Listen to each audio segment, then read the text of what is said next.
So welcome everybody. We're gonna get started. I'm gonna take the music down, even though we both love Simi. Simi is a very young artist, talented artist in Nigeria, and she's just published some new albums that are fantastic as well. So let's get started. We have today the pleasure of welcoming Kevin Obi, who is a C-level business leader with a track record in world-class corporates and PE VC growth ventures. He has experience in a broad range of sectors, mainly in tech, business services, telecoms, and utilities. He was Global Chief Operating Officer at Hive, the UK #1 consumer IoT company owned by Centrica, COO and M&A Integration Director at Liberty Global in Bahamas, and more recently MD for growth at World Dream It, VC-backed fintech unicorn international payments. He previously had roles including Chief Strategy and Business Development Officer at Weave, joint venture between EE, O2, and Vodafone, Senior Vice President for Digital Platforms at NBC Universal International, where he was co-responsible, listen to this, for the investment in the GEBC NBCU 250 million Peacock Equity Fund, and head of corporate development at Orange 8. I remember this Peacock investment that was made back then. He was recently named by the Financial Times in the top 100 UK BAME executive, influencing the UK tech in 2020. And in his spare time, he runs a charity to help victims of Boko Haram in West Africa. Kevin is married with twin daughters at university. Kevin, yes. Welcome. Thank you. And now you say it, it doesn't sound like me. But it really is you. It really Thank is you. Welcome, everybody. We're going to have a very interesting interview with Kevin. So let's get started. Okay. What in your trade, Kevin, your activities makes you an international public speaker? And where do you get the confidence that I've actually witnessed also in our interactions? And how, as a speaker, do you command attention? Well, I think the first thing is to be yourself. I think you have to be clear about what you want to talk about, because there's always a problem if you're not quite so clear. So that's the starting point. I think you have to try and be yourself to the extent you can. I think in speaking, you have to project your own personality and obviously try and connect with the audience or the person that you're speaking with. If you connect with them, it allows you to relax and allows them to relate to you.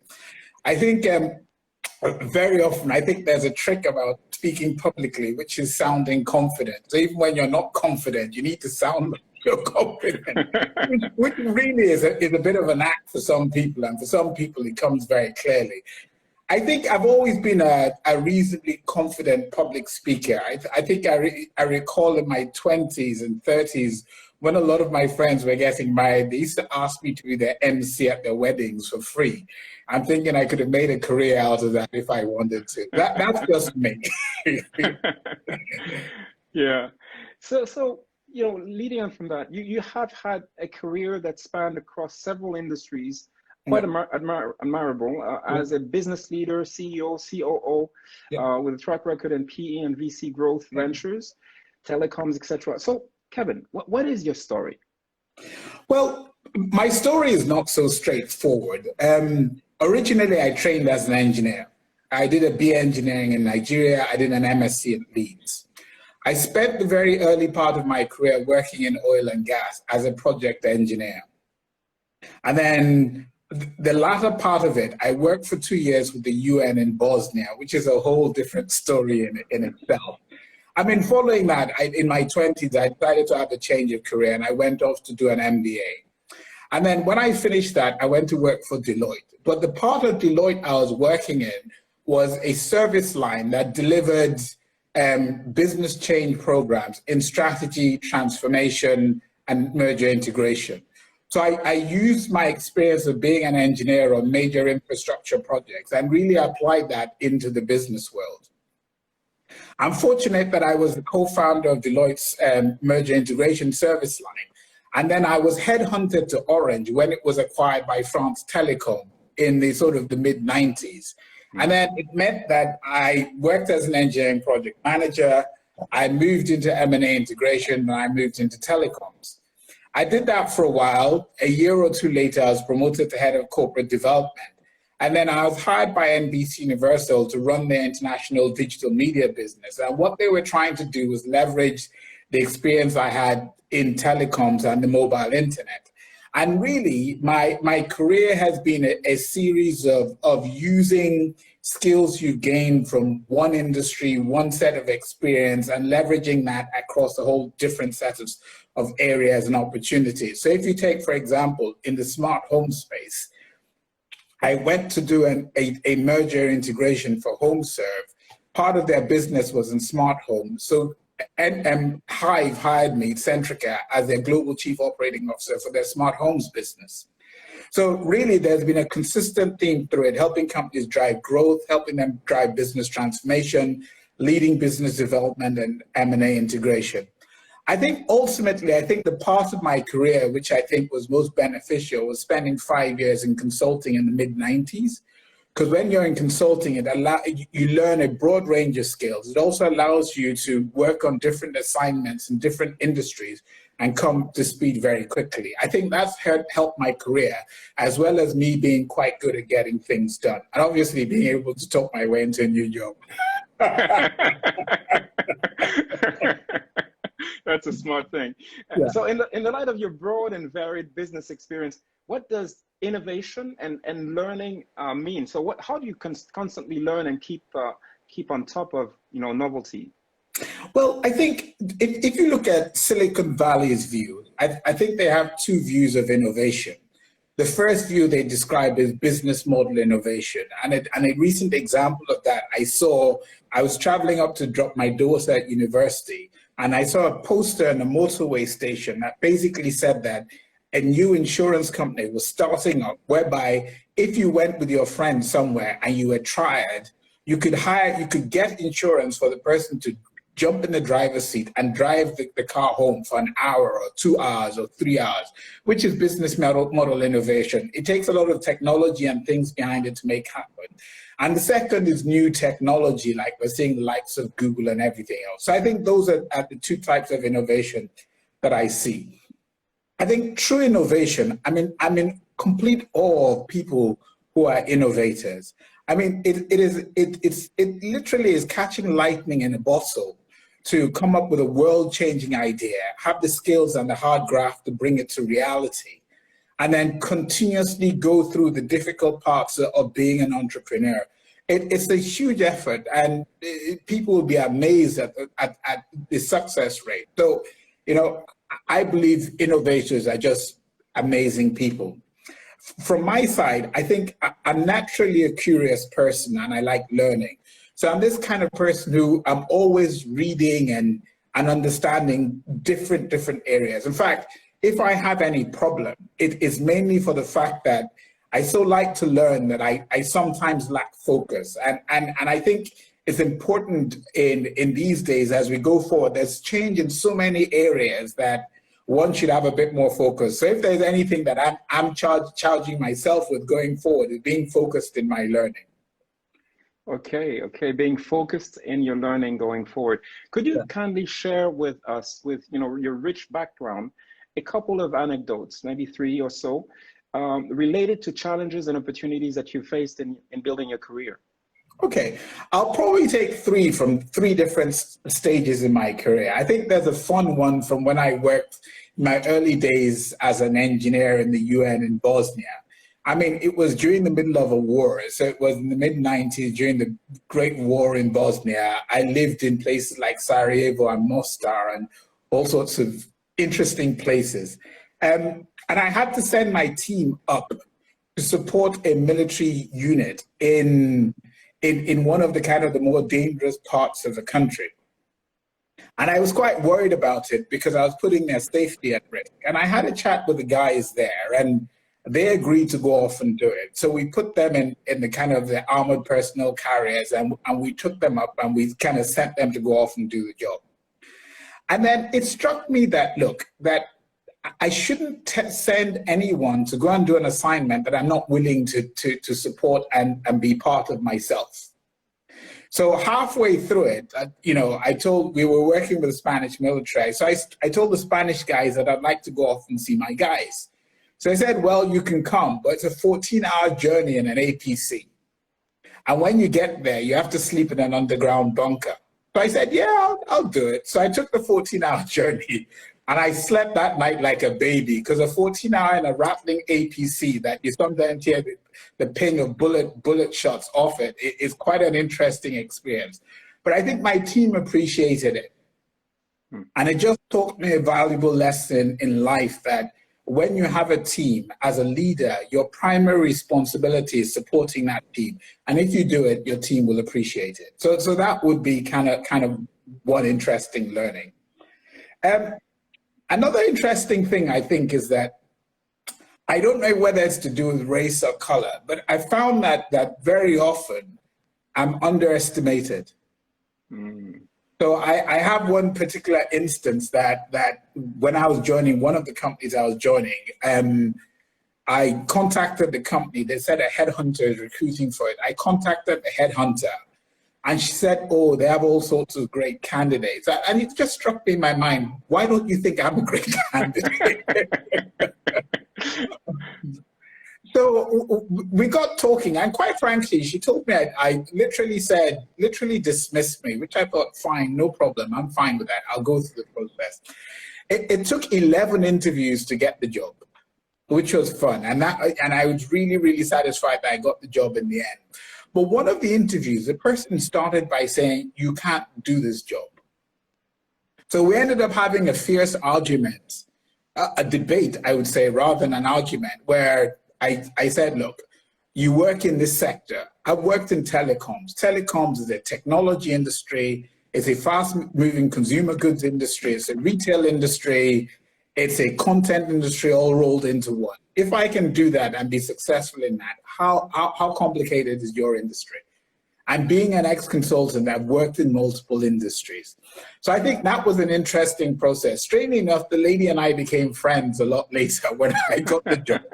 And from time to time, I still make contact. So I think that's the second thing, which is sometimes when you're a person of color, particularly in our early days, that people will underestimate you. Use that to your advantage. Sometimes it's not such a bad thing. Yeah, good point. And I think probably a third assignment was, I recall, my time at Orange, where my CEO came into my office and said, Kevin, we need to figure out what our parent company in France wants us to adopt a particular strategy, but they haven't been clear about what that strategy is. And that I need someone to go figure that out and tell me what I'm supposed to do before the French come and tell me what to do. As you know, the British and the French don't often agree. So that was a fascinating 2-year journey of helping Orange devise a convergence strategy and then taking responsibility for executing it across our UK business. That in the end, created value of something like 600 to 800 million over a 3 to 5 year time horizon. So I think that was very successful for the point in someone just saying they have a problem to you coming up with a solution and executing that. But also there's a lesson in that, in so much as that very often when there's a problem, people can't articulate what the problem is or what the solution is. And actually, it is a skill and it is valuable to be able to do what I call the kind of the fuzzy front end, where the structure of the problem is not clear. You're trying to structure it, shape it, have a plan for it, and then execute from it. And the fact that anytime there's a change represents opportunity. So those are my lessons from those three examples. I hope that answers your question. It does. Thank you very much. Thank you. Yeah.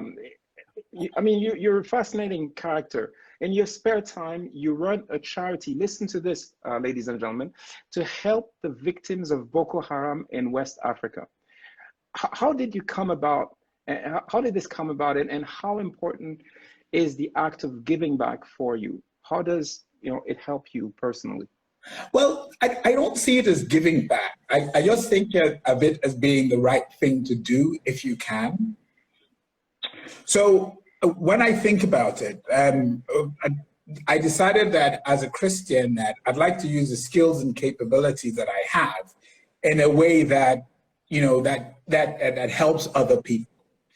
And a friend of mine, I'd been praying about it, and a friend of mine came across and talked to me and said, look, Kevin, that he's helping these people. And he articulated what the problem was.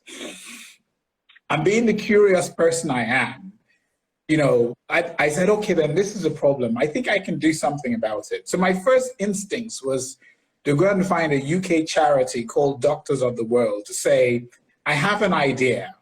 I don't have time to do this, but I'd like to partner with you for you guys to help me do it. And then I went across to meet the Association of Nigerian Doctors in the UK to say, look, we have this opportunity. I can work with you. I can work with Doctor of the World and the third people to kind of bring this to reality. However, what then happened is that a couple of people let me down, and I had already promised to the people we were going to help that we were going to help them. So I took it on. And it was a period in time where I had a bit of time on my hands. And for those who don't know, what we do is that Nigeria has over 2 million people that are displaced by Boko Haram. And what we do is that we send doctors from diaspora, Nigerians and non-Nigerians. We have thousands of doctors in the UK and the US to run treatment programs for the victims of Boko Haram. So I was in Nigeria running a clinic where we treated 500 children, and 2 of the children were critically ill. So we sent them to hospital to get treated, and we arranged surgery for people who had gunshot wounds. The big area that we're seeing problems is mental trauma. So what we do is that we send teams of doctors to go and train mental trauma counselors. We take people from the displaced people camps. We train them as mental trauma counselors, and they go back and help the people suffering trauma. So that's the sort of thing we do. And quite frankly, I think doing that in some ways, first of all, you use all your skills that you use in a work environment. Just raising money is a pain and begging people to participate. And secondly, I think it's been more fulfilling than most of the other things I've done in my life. Amazing, amazing. Working internationally, because you talked about Bosnia and the Bahamas, etc. Working internationally with a huge variety of people, companies, and cultures must have its charms, but also its pitfalls. Yeah. What challenges and opportunities does this represent for you? I think I'm fortunate. I'm by nature, as you can see, an extrovert, and I like people. So I think it's helpful. The other thing is, I was born in Belfast. My parents went to live in Nigeria. Then they went to live in Saudi Arabia. My father worked in Botswana at a time. My mother was in Scotland. So we have, and my father trained as a doctor in Ireland, where my brother was. So it's quite a broad, naturally kind of diverse sort of background. I think working in consulting, where I worked in multiple countries, working in the former Yugoslavia, working in Bahamas, working across Europe, all these little experiences add to the skill set you have of working in international environments. And I also think that when you're working internationally, the first thing you have to do is be respectful of local norms, that you have to observe people, understand what's acceptable, be respectful, and where you need help, ask for help. However, the other thing I've learned is that sometimes, no matter how hard you try, it doesn't work. And when it doesn't work, you should just say it doesn't work and move on. Absolutely, absolutely. Yeah. So we have listeners from literally around Europe, America, Africa, and Asia. Yeah. What advice would you give to those among them who would be aspiring entrepreneurs or who would like to do what you have done, a career similar to yours? Well, for the aspiring entrepreneurs, I think, first of all, you have to have product market fit. You have to have a great idea. and be clear why the idea is of value and people will be willing to pay for it. Also, you need to be very clear about how you win versus the competition. I think being an entrepreneur is extremely tough. When you're an executive, all you do is go to work. You do your work and you get paid. I've tried being an entrepreneur and there's been mixed success in it. I think it requires that great idea. It requires the right skills, passion, drive, a tolerance for risk. It requires resilience and almost obsessive focus on the opportunity that you're interested in. I think whether it's in your career as an entrepreneur, everybody needs help, whether it's with co-founders, staff, investors, or other people who support your vision. But I think if you can, as much as possible, try and leverage, people around you and look for people who can help you bring your idea or your career to success. I think that's extremely important.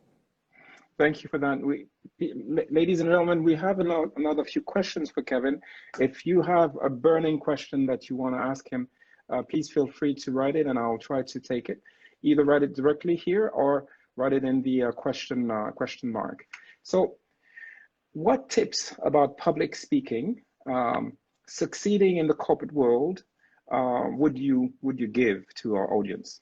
Okay, I'll probably take the one of succeeding in the public rather than speaking. I'd say the first thing is that working hard and being competent at your job is a given. That's just something you have to do. I would say that one of the best lessons I was taught at business school is treat your career like a brand.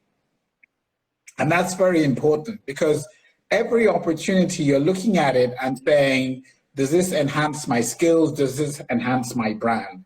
And in some instances, it might mean turning down lucrative opportunities because they're just not the right thing for you. And I think that's a very, very difficult thing to do sometimes. I would say if there's anything I would do differently, I'd probably take more risks with my career. I think if you look at people in work environments, they tend to be at broad extremes, two types. The first is people who you describe as futurists. They tend to be very task-oriented. And then people you describe as facilitators who tend to be collaborative. I think you have to be a mixture of both. And I think I see people who are successful in one or successful in another. But I think a lot of times in your career, there's something called luck or good fortune. I think having luck or good fortune, I think is very helpful, or just being in the right place at the right time. And I think the last and final thing I will say is that, throughout your career, build and maintain relationships. I think I'm not talking of networks, I'm talking of relationships, because some of these relationships, and I look at myself as an example, 25 years on, I'm still leveraging some of those relationships for use because the person remembered me 20 years ago and we stayed in contact and they know this is a good guy that I can make introductions for or I'm willing to vouch for. So I think for me, those are the important things certainly that I've observed in my career. Okay, let me delve into a couple more things that I think may be of interest to our public. So you have done, it's not written in this particular way in your CV, but it seems to be interim periods of time when you were taking a role in different corporations. Yeah. Can you speak about, how do you go about this and what kind of responsibility do these roles entail? Well, I think they tend to fall into two buckets. Okay, so let me step back a little bit. A company doesn't call someone like me in unless they have a problem or an opportunity. So the first thing is that a problem or an opportunity has to present itself. Secondly, that problem and opportunity comes directly through your network or it directly comes through relationships that you have with intermediaries. The third thing is that it's no different from a full-time job except for in two ways. The first is you're there for a limited period of time. And secondly, you have to make a difference. You can't just be there kind of riding because you're there for 6, 12 months, 18 months, and the person needs to see that you're helping with either solving the problem or fixing the opportunity. Very often, what I do is that I go into organizations and I'm a member of staff, often reporting to the CEO, but with a specific remit, often with a team from that organization with me. So I think the thing that you have to do, once again, I talked about building relationships. You don't build the right relationships, you can't be successful. So those are just some of the things that I see in the sort of career I have at this point in time. Okay, I want to delve into your CV also a little bit more. I remember seeing in the press the announcement about the Peacock Equity Fund. Can you enlighten the people who are listening as to what this opportunity was and what it entailed? Well, this was a while ago, but I will be able to talk about it. So I was Senior Vice President of Digital Media at NBC Universal, which meant that I was responsible for digital strategy, joint ventures, investments, and new platforms in all markets outside the US. Part of what we were doing is that we were looking at the whole so-called digital space and saying, what are investment opportunities that have a relationship to our core business? So we had people who were employed by the GE NBC Universal Peacock Equity Fund, responsible for making those investments. And then you had someone like me who was something closer to an operating partner, where my job was to sign operating agreements with those investments and make sure those operating agreements work. So I'll tell you a typical example. We made a $100 million investment in a multiplayer games company called BigPoint.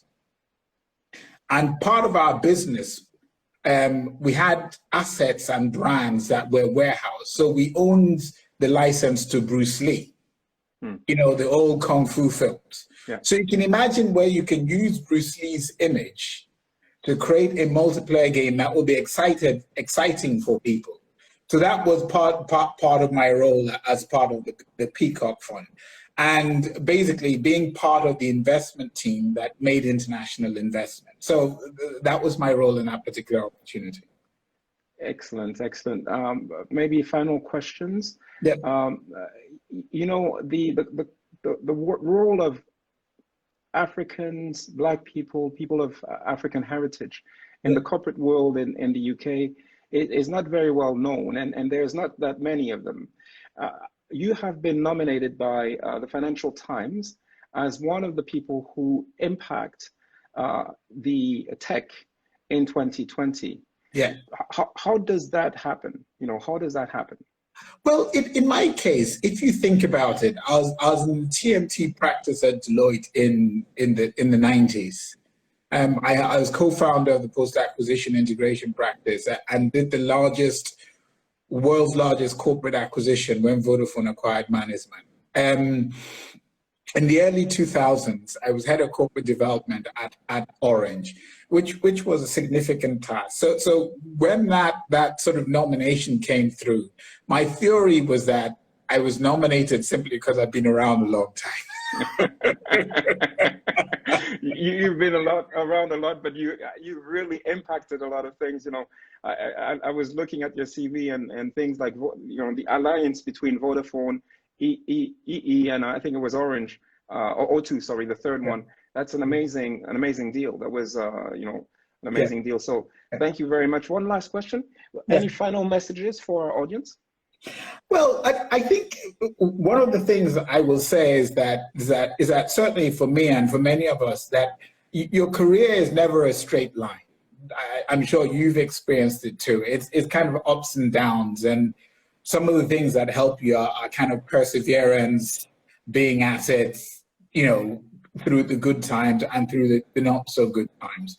So I think having a little bit of resilience, perseverance, you know, consistency, I think helps.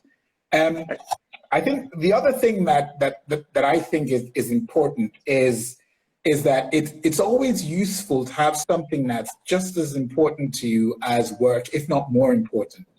Whether it's your family, whether it's your faith, whether it's music or anything else. And I kind of think that you know, having a balanced life and having a balanced career are probably just as important there's a saying I once heard somebody say that a man who succeeds in life succeeds at home. I think that's important to me. Indeed, indeed, a very good one. A man who succeeds in life succeeds at home. Thank you very much. Before closing, I'd like to let everybody know that next week we have another exceptional speaker and person that we will be having an interview with. Nadia will be interviewing a lady called Sylvie Condé, all the way from New York. She has been a professor at NYU. She's currently a professor at SUNY University, and much more about her next week. So with this, Kevin, it's been delightful. I've learned so much in My half an pleasure hour. also. We are so grateful to you. Thank you very, very much. And we look forward to seeing you very soon. And you. Thank you. Take care. Thank Bye. you. Take care. Bye-bye.